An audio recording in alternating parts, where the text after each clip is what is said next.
Welcome to this video tutorial on using the class summary pane in Apple Classroom. First, ensure that the BPS teacher's Apple ID is correctly entered in your iPad or MacBook settings to manage your class tools. Your Apple ID is your BPS Google account.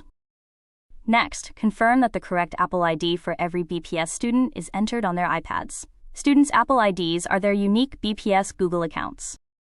Apple Classroom offers several tools. This tutorial is focusing on the class summary pane, which provides a visual report of app usage and time spent on apps.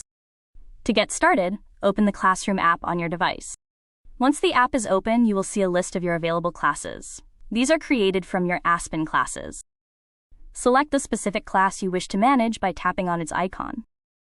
Inside the class view, look for the three-dot menu icon located at the top right of the screen. Tapping this menu will reveal a drop-down list of options for managing your class session. When you are ready to conclude the session, select End Class from this menu. After ending the class summary pane will appear, showing you an overview of the session. The top section displays app usage, giving you a quick view of which apps were used during the class. Tapping on a specific app icon allows you to see detailed usage statistics for each student.